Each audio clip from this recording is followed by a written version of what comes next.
My name's Kristen. I'm the director at Pima Animal Care Center in Tucson, Arizona. We have an intake of about 18,000 animals a year. So marketing our animals is critically important. And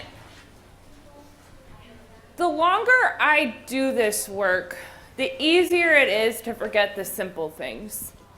And this presentation is really about something so simple, yet it's a mistake that probably every single person in this room is making.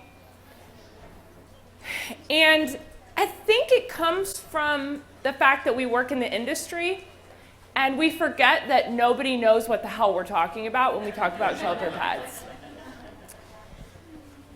And one of the trends that we see across the board is that instead of marketing our shelter pets, people are trying to provide adoption counseling at the wrong moment. That's Derek. He came into my shelter in Austin and he was under-socialized. He was this little guy. He had a number of health problems. He would low growl at you. It didn't really mean anything. He was just fearful. He was the frumpiest looking dog. And so he sat in a kennel for several months. Nobody noticed him. A lot of the volunteers didn't really want to handle him because they weren't sure if he was friendly. So I brought him in my office and I kind of fell in love with him because he was just he was the definition of hard to adopt. And so I spent a couple days with him and I wrote this little paragraph about him and I said, I'll read it to you since the text is a little small. It says, I admit it, I'm usually drawn to the naughty ones, but Derek is an exception. He's just about perfect and he's one of those dogs who has had virtually zero life experience, so everything is magical to him. He met what may be the first kids he's ever seen and he just kept staring at them like they couldn't possibly be real, nudging them ever so gently with his nose. He doesn't bark or make any noises at all, and he's happy to lay in my office all day long. Today he had his first really excited moment when he thought I was going to take him outside, and he spun in slow motion circles around my office. He will silently play bow at you, and he's sometimes pretty scared you're going to hit him, so he likes it if you tell him it's okay in a happy voice. So you'll notice that I didn't say anything about what I just told you. Derek number 1, you probably wouldn't have been so into. Derek number 2 sounds adorable, right? Well, I took that flyer and I just stuck it on his kennel because our kennel cards are in 5 years, kennel cards are going to look completely different from what they do now, but they're terrible in general. And so I stuck it on his kennel, and the next day, after several months of him waiting, these folks came and saw the flyer and asked to meet him. And they were looking, the woman had lost her dog, and she thought she was looking for a certain kind of dog. But in seeing the flyer, she wanted to meet Derek. And he had medical problems that were going to require ongoing care. But because she had met him, within 15 minutes, she knew that she had to have that dog. He could have had needed $200 pills every month and she would have been fine with it. She had to have that dog. And so she took him home. And I think we can go to the next slide. Yeah. She took him home, ended up adopting him and then sending me 10 megabytes of pictures every week for the next 4 months. And Derek, he went from being the hardest dog to adopt in our shelter to someone's dream pet, because we didn't try to counsel adopters during that introduction moment. One of the things that we see all the time are stop signs built into marketing. So people will try to describe an animal's entire personality in one description. Have you ever tried to do this? He's a cuddly dog. He likes da-da-da-da-da. He doesn't like this. He's a little hard to handle getting in and out of the kennel. He was owned by a family who couldn't keep him anymore, and on and on and on and on and on. It's too much. So not only do you want to not build in stop signs and not say negative things about animals in marketing, You also don't want to try to capture an animal's entire personality into one paragraph. And imagine if somebody tried to sum you up in a paragraph. It probably wouldn't sell you if somebody had to say everything. It certainly wouldn't me. So some of the stop signs that we see all the time are using organizational speak. So no one knows what barrier reactive means. I don't know if you know that, but we're the only people who understand that term. People don't even know simple terms. Like, not everybody even knows what neutered male means. They may not understand that term. Simple things we take for granted, no one knows what feral means. It just means terrifying. When you speak to the public, it's important that you don't use language that we only understand and just use common everyday language that people get. And the other thing that we see all the time are restrictions. He needs to be an only dog. He'll do great and he'll be great as an only dog. He really likes people. People read that as like vicious. They don't understand what you mean when you put that in your marketing. Or like no cats. You stick no cats on your social media post. What happens psychologically for people is that they think, oh, if it is aggressive toward cats, probably aggressive towards dogs, maybe my baby. It really basically destroys the whole opportunity to get the pet adopted. Now, the big question that always comes up when I talk about this stuff is they're like, you sound like an irresponsible lunatic who wants to get dangerous animals adopted to the public. That is not what this is about. And I can't say more clearly that what we're talking about today is separating out marketing and adoption counseling. That counseling process is critical, especially with our animals with known histories. We have a responsibility to tell the public everything we know. But if we do that at the wrong moment, if we do that in the marketing process, you might as well not do anything at all. And you're actually potentially doing more harm to the animal when you try to counsel adopters than if you don't talk about the pet at all. Does that make sense? So some of the rules for marketing, I wanted to make this really simple for you. 1, stick to positive only marketing. Anything that you say in a social media post on the animal's kennel card should be positive. And if you can't say, if you feel like you have to disclose something on a kennel card, then that is, or you have to disclose something on social media, it's probably better not to put any information at all until you can talk to someone face to face. Invite people to meet the animal before you get into the counseling process. So one of the #1 questions I always get when I talk about this, okay, so you have an animal, let's say you have a dog, and that dog has been known to be, he has growled and been aggressive towards smaller dogs. And you market him, and you just tell a story about him, and you don't disclose this in your marketing. Those adopters, those potential adopters hear about this, they come to meet the animal, and during the counseling process, you have to disclose that the animal does have this history. And those adopters, aren't they going to be mad? Aren't they going to be mad that they drove all the way to your organization, they came all this way to meet this animal, and now they're finding this information out? 100% of the time, the answer to that question is no. And why?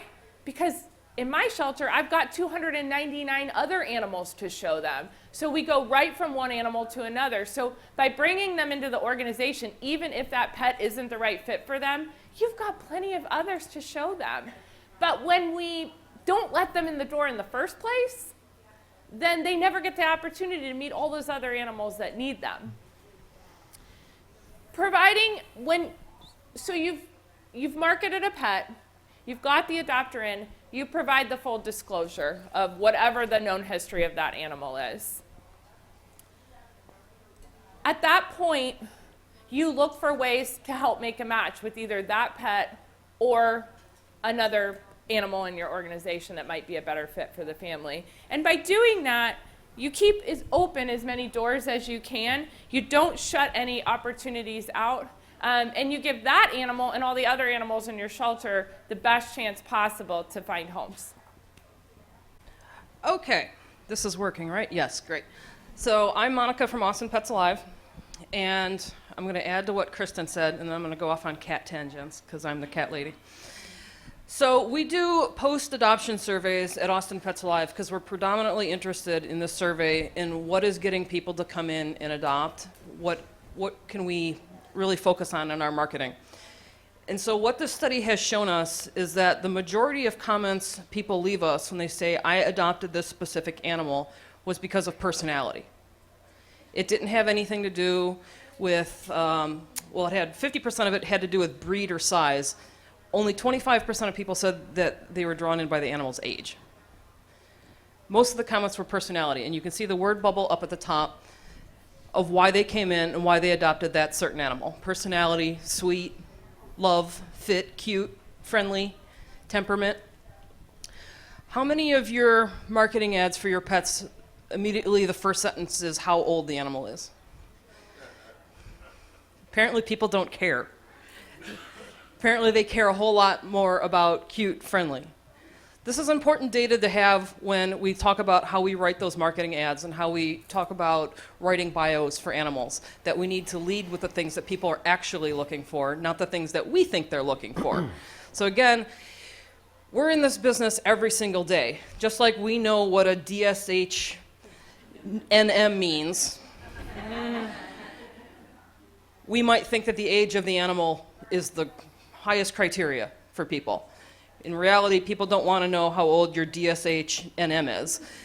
They want to know, look at this amazing orange goofball that loves to sit in your lap and wants to chill and watch Netflix with you. So try not to think like a rescue member, a shelter staffer, when you're writing these bios. Remember your target audience, and this is what they're looking for. They're not looking for the DSH, they're looking for Mr. Orangey Fuzzball, and he loves to sit on the couch with you. One of the things we do to try and market cats outside of the norm is our cat matchmaker program. And this is, we call it the Cat Concierge. When you go on our website, and I'm sure many of your websites, and you go show me all your available cats, what comes up on your website? On ours, you get like 1,000 cats. Here they are, pick one and come meet it. That's a whole lot of choice for people, and it's too much choice. But what our cat matchmaker team does is match people up with animals that meet your certain criteria. This is a free service, so if you come in and you're looking for, I want a 6 to 8 month old male gray cat that gets along great with kids. This team is going to know exactly who that is and match you up with that animal. This is a volunteer-run team. It's completely free. This is one of the best things we've ever done in the cat program at APA, and it's one of those aha moments I had years later, like why weren't we doing this for years and years and years. But what this team does is also focus on special needs cats, and they do this by leading with all the criteria, all the good marketing material that does match. So if you come in and say, I'm looking for that 6 to 8 month old male gray kitten that gets along great with kids, we're going to pick out a couple that say, here, he's about that age range, he's the color you want, he's the total personality you want, we know he gets along great with kids because he's been in a foster home with all these kids. He happens to eat a special food, but that's no big deal. He eats this prescription food. But he meets all of your other criteria. And people will go, well, I mean, if he meets all the criteria, okay, I'll meet him. If I lead with, this is Fluffy and he eats a renal diet, it's got to come from a vet. It's prescription. No one is meeting that cat. No one. When you walk into the shelter and go, these are our diabetics, look at them. No one goes, oh, I'm here to see all the diabetic cats today. I'm going to take them all home. But when we can show you this cat meets this criteria, he's going to be good with your dogs. He is exactly the temperament that you want. He's the right age that you want. He's the right energy level that you want. His fur is the right length that you want for grooming. He's declawed in the front already like you want. He's all those things. He needs special food every day. He's diabetic, but it's managed through food. Easy cheesy. We'll show you how to do that. You want to meet him? All right, I'm here anyway. Yeah, may as well meet him. So that's what our matchmaker team focuses on, leading with the good and following up with, during counseling, the drawbacks, if there are any, or the special need, if there are any. This is a super free program. It's increased our customer service rate through the roof. Everybody loves the cat concierge program. Cats who are adopted through the cat matchmakers are 3 times less likely to be returned because we are making those really good matches for them. We get feedback all the time that this is the best customer service in the world. I saw 1,000 cats on your website. I emailed these folks. I told them my criteria. They sent me back a list of 5 perfect candidates. I am totally in love with my perfect cat that fits my household beautifully. So totally free program, totally volunteer run. I would really advocate for this. But lead with the good. Think about the diabetic cats in your shelter. You're never going to walk, when somebody walks in, you're never going to go, this is Fluffy, she's diabetic. You don't want her. But that's often what our cage signs say, and that's often how we act when visitors come into our adoption centers. You lead with what you know because we're talking industry speak. We're not thinking like adopters do. Monica, should we be also asking people if they can afford to take care of the diabetic cat? So, boy, that's a whole nother conversation, Kristen. So if you can afford to take care of the diabetic cat, we offer a lot of incentives for our special needs cats or dogs. And so if you're a diabetic cat, we're going to try and eliminate that roadblock to getting you adopted by providing you resources to help take care of that diabetic cat, Kristen. So specifically for diabetic cats, one of our focuses is to get that cat on a food-managed diet versus insulin if at all possible. And I know you're all going to email me and ask me for this document now, but we have a list of over-the-counter foods that are perfectly suitable for cats for diabetic cats that you can buy at any grocery store in the world, that are all perfect on the glycemic index for cats. So yes, please email me and I will send it all to you. But that's the kind of thing that we're looking to eliminate roadblocks for. So we can hook you up with that list. We can hook you up with all the resources that exist for special needs animals, including diabetics. Kristen. Okay, so I know you're all worried about you need to disclose the special need in the marketing material, though. I know you're all thinking it because my own staff think it, my own bio writers think it, and they want to disclose everything in that bio so they're not wasting time. They don't think, like Kristen said, people are going to come in and get mad at them. This is a bio I wrote, God, about 10 years ago, although saying that ages me, for a cat that I wrote this bio somewhat new to my cat rescue career, and I did not think Snot Monster was ever going to get adopted. Or I probably wouldn't have named him Snot Monster. But Snot Monster was a hoarding cat, and he was one of the most unique animals I've ever known in my life. But I wrote this, and I had no intentions that this cat was ever going to get adopted. This was the last cat I adopted that I cried when he got adopted, because I never thought he was going to get adopted. I thought he was going to live and die with us, and that was the end of his life. And so I wrote him this funny, ridiculous bio. But I'm going to read this to you because you probably can't see it out in the back. And think about, when I'm reading this, what was disclosed in this bio and how it was worded. Many shelters claim to have the most beautiful or the best behaved kitty. Well, we challenge anyone to find a more interesting, unique, and comical cat than our beloved Snot Monster. Old Snotty here came to us along with 30 of his buddies when an elderly man passed away and left them all behind outside in a barn in the winter. When we found Snot Monster there, he earned his name by having the most impressive long strands of snot hanging from his poor nose. His ancient, long gray fur was badly matted. Snot Monster is a hot mess. Fast forward a few months, the snot is all gone, his matted fur has been shaved, leaving behind a delightful opossum-like tail. And he is like a new man. We don't know how old Snot Monster is, but we know he is old. Fossil old. If you love antiques, Snot Monster is your man.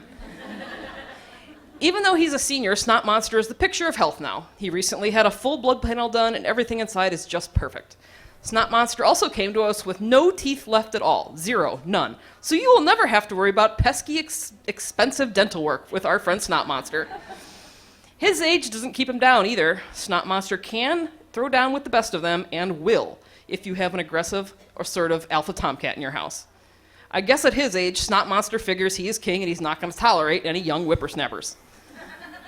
Snotty will get along with passive, submissive boys, and like a true gentleman, all girl cats. Snot Monster is packed with personality. He is sneaky, inquisitive, and a little bit devious. Snot Monster will provide you and your family with loads of entertainment, and I can guarantee you that you will never meet another cat quite like him. All kidding aside, Snot Monster is truly special and an awesome cat. So, I posted this. I was like on Adopt a Pet or something back in the day. And 2 days later, this crazy woman from Arizona emailed and said, "Hi, I'm a crazy lady from Arizona. And I found this Snot Monster cat online, and this cat is my soulmate." And I wrote her back and I said, "Okay, crazy woman, what are you doing emailing me in rural Illinois from Arizona about this ridiculous old ancient cat that's never going to get adopted? Did you not read his bio? His name is Snot Monster." She assured me she was not a crazy lady. She works with a rescue in Arizona and had a whole bunch of cats of her own, but this was her soulmate, and she must have Snot Monster. We worked with a pilot who I'm now dear friends with, who flew Snot Monster back home for his retirement party in Arizona. They met him at the airport with retirement banners and balloons, and he had a full-fledged retirement party in Arizona. Snot Monster became a somewhat celebrity. He's been on several Jackson Galaxy features. He has his own line of wine. He had a clothing line. He had buttons in all his merchandise. Snot Monster lived at least 4 more years past his, so I don't even know how old this cat was. I mean, he's beyond geriatric. He's like living dinosaur. Snot Monster lived until about 2 years ago when he finally passed away, and he was the light of this lady's life. And she is still not over him. He has a fan page on Facebook where his admirers still talk about him. But I didn't think this was a cat who was going to be adopted. I mean, look at him. When I brought him in to be spayed and neutered, the vets literally started laughing and asked me, "What the hell have you brought in today, Monica?" But what was disclosed in this bio? He's a hoarding cat. He's weird. He's old. He's naughty. He fights with the boys. He has no teeth. No hair. He looks like a possum. I think he's part chupacabra. We pretty much disclosed that this cat was a hot mess and he's just a naughty, problematic cat. And that was all pretty done in a way that apparently attracted some people and worked. I don't think Snot Monster would ever have got adopted if he had a traditional bio that said, "Hi, my name is obscure, gray, bizarre-looking cat. And I'm really, really old, and I fight with the other cats, and I'm kind of a jerk." So I know you said you wrote that a long time ago. Mm-hmm. Just curious. I know you said you wrote that a long time ago, and I'm curious if using humor as a strategy for marketing for animals that are just truly a hot mess, because I have one of them, is something that you would do again today. Yeah, I do this a lot because I'm quite possibly one of the most sarcastic humans in the world. That's true. I do this a lot for, really bad cats. And let me think, speaking of, we'll launch right into my next slide. This is, honest to God, I've known a lot of cats. This is the world's worst cat. This is Beeps. It stood for BP, bitchy poo.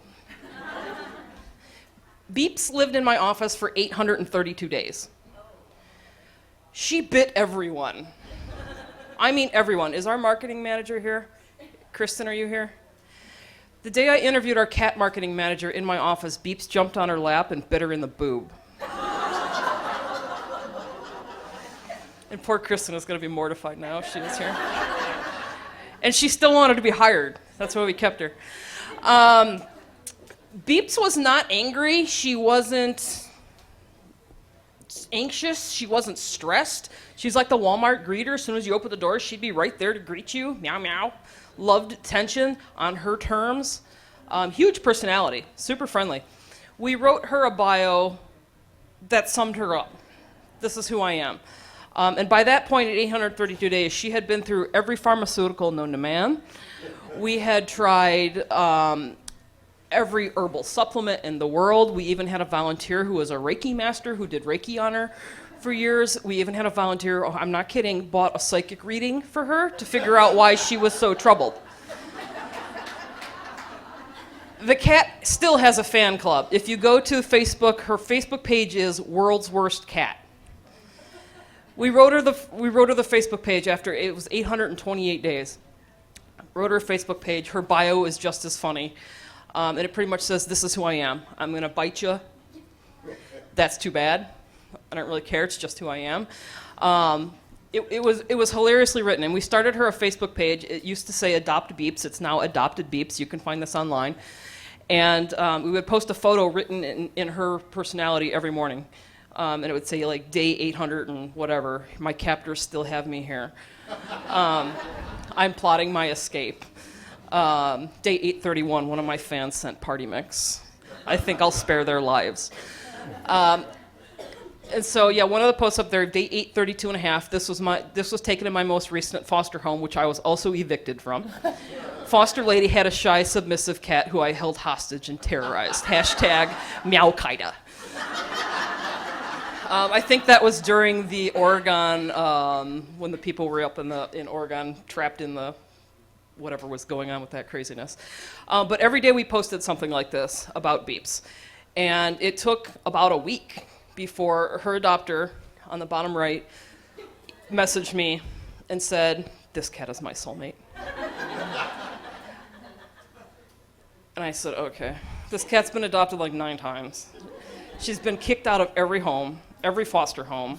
She lives in my office where she bites everyone. But okay, come on down, beep beeps. This cat is the light of this lady's life. This was taken from her Christmas card this year. Beeps sent out a Christmas card. Yeah.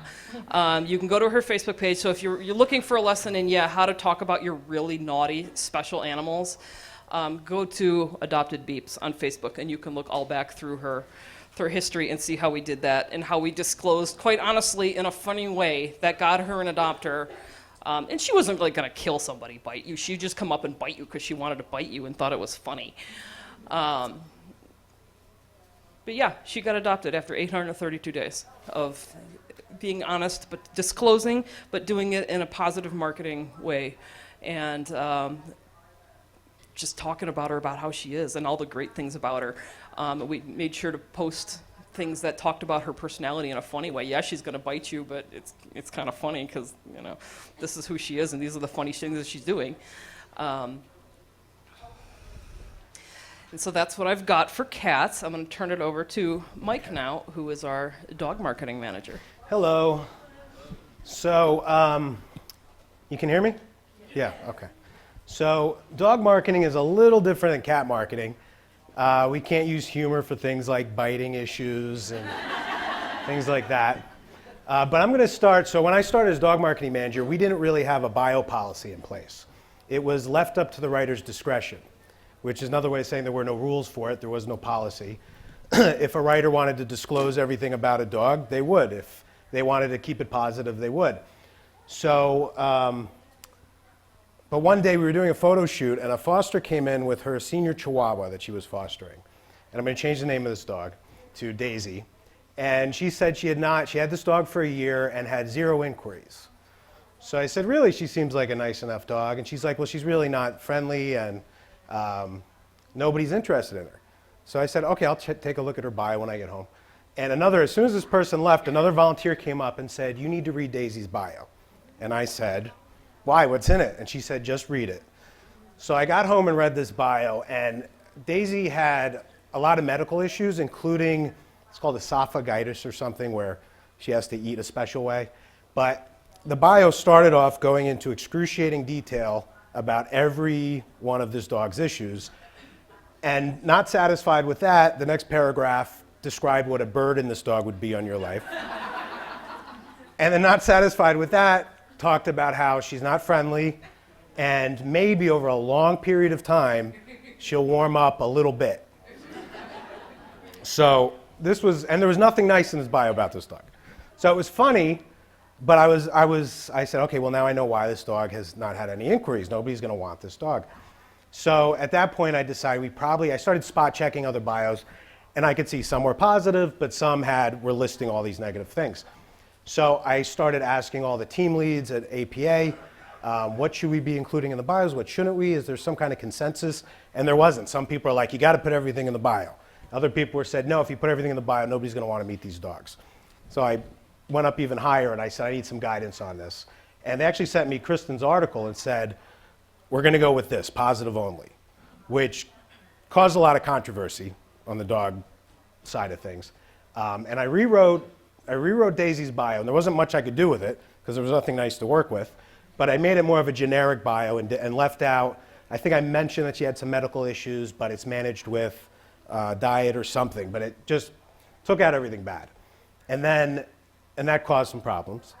But what happened was the foster went away on vacation, and another volunteer was babysitting Daisy.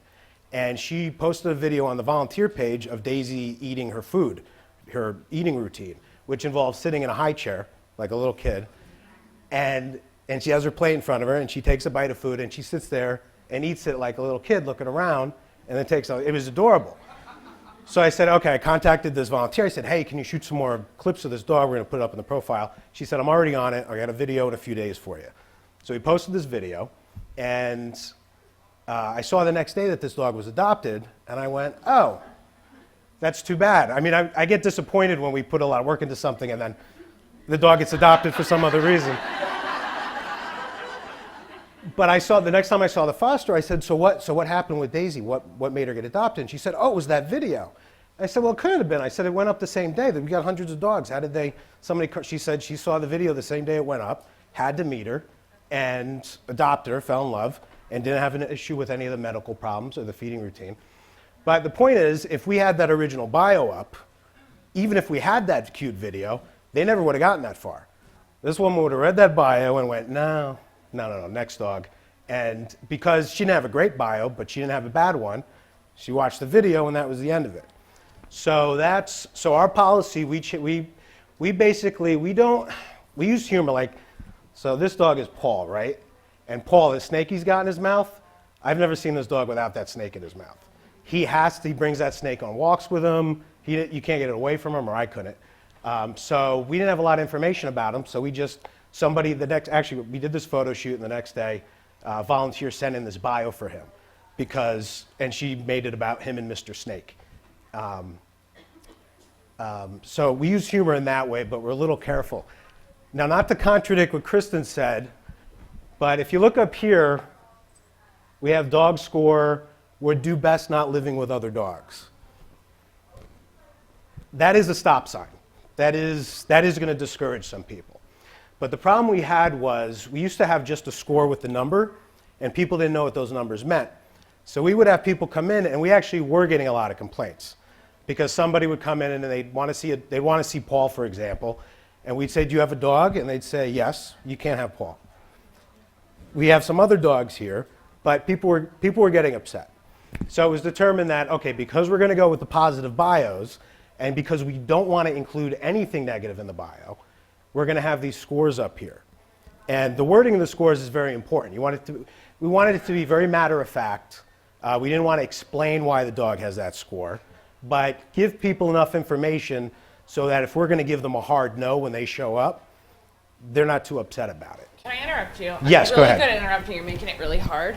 I'm trying to, go ahead. Okay, I just want to add what's important about this is that APA does something that none of you all are doing. They take from Awesome Animal Center the 500 most behaviorally at-risk dogs, and we're saving 99% of dogs right now. So they're taking dogs with true known histories of aggressive behavior, and almost every dog going there has an actual documented history. So it's a little different than most of us who are dealing with stray dogs. We don't know their history. So for them, informing the public about those known histories was really critical since virtually every dog has some known issue.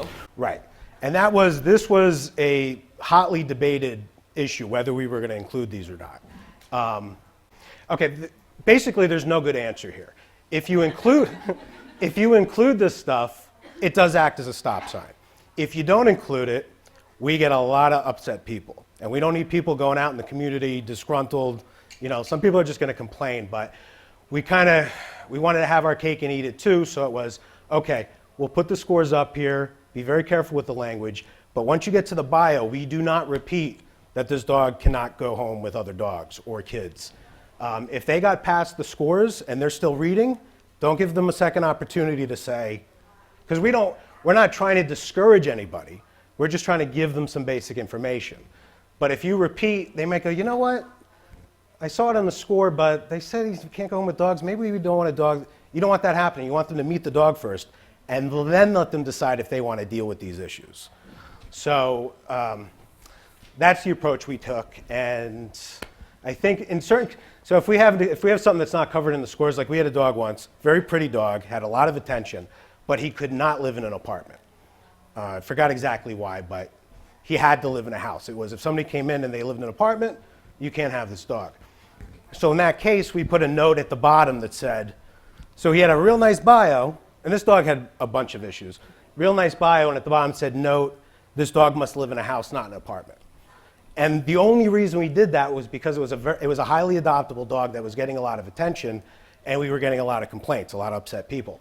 But if that was Paul, who is not a highly adoptable dog, because he's an adult black pit bull, we wanted to put that in there, because we need people coming in and seeing Paul. And if a few of them get upset we didn't mention it, that's fine. But it's tricky. It's you sit down, it's a case-by-case basis, but, excuse me, I'm dry mouth. It's very important that the bio itself is always positive. I don't even like using humor with dogs to explain something away because people will read into that and we'll have an issue and safety issues and everything else.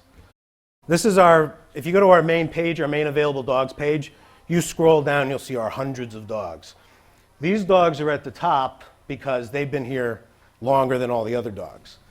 And we don't put how long they've been here, obviously. We don't want to telegraph that they're problems, but let's say there's 2-3 years some of these dogs have been with us. And they've been adopted out a couple times.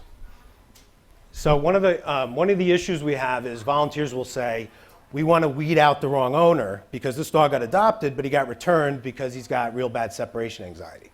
So let's put in the bio, he's got separation anxiety, and the next time that person it won't work out with, they won't adopt a dog. The problem is neither will the person who it will work out with. You're going to weed out the right owner with the wrong owner. So you don't want to do that. But yeah, we've had dogs here a long time, and I think virtually every dog up here has been adopted out and it didn't work out. Yeah. So we're a little short on time, so we're gonna wrap up. I want to go back to where we started because I don't want to lose some of these really critical points. Number one, I really appreciate what we're talking about today because this is complicated stuff, and I want to repeat that APA is dealing with the last 3% of animals. None of us in this room are dealing with those animals yet. I'm not dealing with them in Pima County. They're dealing with the toughest animals. So the things that they're encountering that you're hearing about today are stuff that in 2 and 3 years you're all going to be faced with. Right now, for most of us, we're dealing with large volumes of animals and we don't know their histories. How many of you are trying to write bios off of strays and you don't know anything about them? Yeah, me too. And it's really hard because, we try to get some basic information about who they are, but how do you tell anything about an animal in the shelter when it has just been through like a life trauma? It's just lost everything it knows, and it's in a cage 23 hours a day. This is a real challenge for us, and if we don't get it right, lives are being lost. So, for those of you that are still dealing with what I'm dealing with, the key points. Watch that you're not building in stop signs to your post, and you all are. Have any of you heard my husky story? I wish I had the picture. I'll share it at my social media presentation, but I had this husky, and she was so bad. Like, she could escape anything, and I don't know, we would put her in the kennel and put a lock on it, and somehow the next morning we would come out and she would be sitting on the administrative assistant's chair. And the administrative assistant hated dogs, hated them. And she was so mad, and she would have her cookies spread out around her. So this dog kept getting out. She would leave and go take a walk, come back. Anyway, I marketed her on social media, and I said, I said, this dog needs a husky savvy owner. Have any of you said that? A Rottie savvy owner, a Pit Bull savvy owner? Experienced dog owner saw it.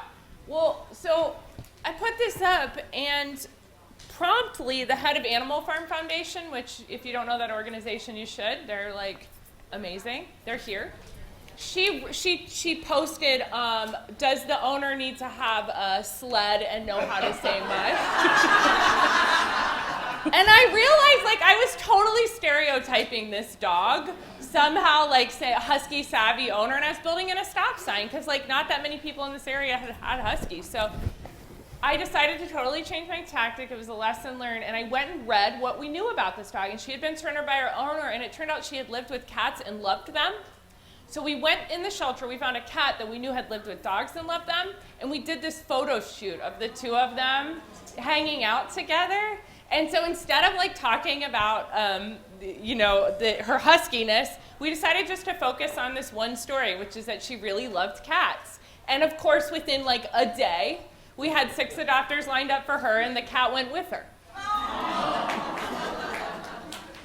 So I think that what I hope you leave here with today, and Monica says this, she's much funnier and cooler. That's right. So it's like very stressful to present with her. But I hope you leave here remembering that every animal in our care is just as unique and different as the pet you have at home. How many of you think you have like the best animal in the world?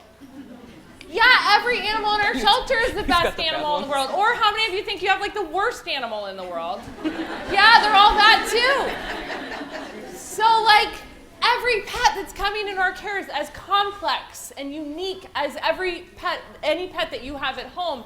And we have to remember that in our marketing. And we also, the last thing we have to remember is that if you have stray animals with unknown histories, you know nothing about that animal. No safer assessment, no temperament test, nothing is going to tell you anything meaningful to adopters about that pet. And so we have to try to focus on these little stories. I have an animal in my office, as the director of a shelter, an animal in my office every single day, because I never want to forget that every animal in our care has a million stories waiting to be told, and it takes about 15 minutes spent with any of them to learn one of those. Nice. Okay. We've got about 5 minutes left, so if anybody's got some questions, I'm right here. Look, there's already 2 waiting. Thanks. So my question is about some of the rules that you actually had up on the screen. And as a rescue, we are foster-based, and so when people want to meet animals, it's generally a meet and greet. It's a little bit more of a vetted situation before people meet the animals for the first time. How do you recommend handling disclosures in situations like that, where you're not necessarily giving them adoption counseling to all the other available animals that are on the floor at the same time, and it's a one-on-one situation? So I think that you're saying you don't want someone to make a wasted trip, and you know the cat doesn't love children and the people have children. Yeah. Okay, so that happens fairly frequently, and the second best thing to in-person counseling is getting someone on the phone. And what we do is we try to not start with telling people all about the pet. We start by asking them a number of questions so that we never have the conversation about this pet isn't right for you without also having the conversation about the 10 others that are. So you can also do that on the phone if you don't want people to have to make trips. I know you talked a little bit about age. Do you, and in my shelter, we have a huge number of heartworm dogs. Do you put heartworms positive on your kennel cards? When I was in Austin, we did, but we made it like a giant heart, and we made like a cute icon for it and just said ask about heartworm treatment or something. We didn't say heartworm positive, said ask about continuing heartworm treatment. And that was just to make sure we didn't miss one, that nobody slipped through the cracks. But that wasn't a huge barrier for us because we were able to provide the treatment. Because you were doing the treatment, okay. And just curious, do you put age on your posts at all? So we stopped in Austin putting it on our kennel cards and put instead age brackets. So we put age categories of juvenile, young adult, adult, and older adult. And that actually helped a lot because we were wrong so much of the time that putting some general age categories was a lot more honest with the public. So we don't, we'll be making that change too. We're in the shelter that I'm at now. But we don't, age doesn't often, people use age as a barrier just as much as they use breed categories. So the less of that information you can get on a kennel card and the more actual like stories about the pet you can get, the better. What about your social media posts? Do you put any there? It really depends on the situation. If we think it's going to help, we might. Like, if you have a 19-year-old cat, that's pretty cool. Like, that is like a long life lived. So we might say, like, this cat was born this year. And so it really depends on whether we think that's going to help or harm the marketing. How do you handle the social media inquiries if you don't put the information about, do they get along with cats? How are they with children? Because they always ask. So one of the things that makes me nuts is, like, we'll do a post, and then in the comments, our volunteers will be like, but, and they'll start responding to the inquiries. This is going to happen. It's the nature of social media that people are going to ask those things. We ask people to contact us, so our response would be shoot us an email. We're happy to fill you in. And this isn't about withholding information. Don't want anyone leaving this room thinking that's what we're saying either. It's about being thoughtful about the time you choose to tell people, because if somebody started with my worst qualities, no one would talk to me. Okay, to my understanding, so we use the bios for positive, right, to lure them in, and then, Yeah. and then, Yeah. and then once the adoption process or they're interested, then we explain any issues the animals may have. Is that correct? That's right. Like, imagine, like, if at Banana Republic they were like, these red shirts tend to rip within 3 months. You're not going to Banana Republic. Get them in the store. Get them in the store, and then you can tell them all about it. It's just like this is marketing. We need to think of ourselves more as marketing and sales versus counseling, until the point that counseling becomes the primary, most important thing to do. So they're both important. They're separate. I'm going to open a can of worms saying this because it's going to open a bigger conversation. But rethink counseling too. Counseling starts the minute somebody enters your door. It doesn't start with your application. So if somebody is coming in to see an animal you know is a terrible fit for them, when you start your conversation with them, hey, how are you? What kind of house do you have? You ever had pets before? Oh, cool. When that conversation starts, your mind should already be working and steering them to the correct animal before they have a chance to get terribly disappointed and in love with the animal that you know they can't have. Okay, I think Are we we're out of out of time. Yeah, thank you guys so much.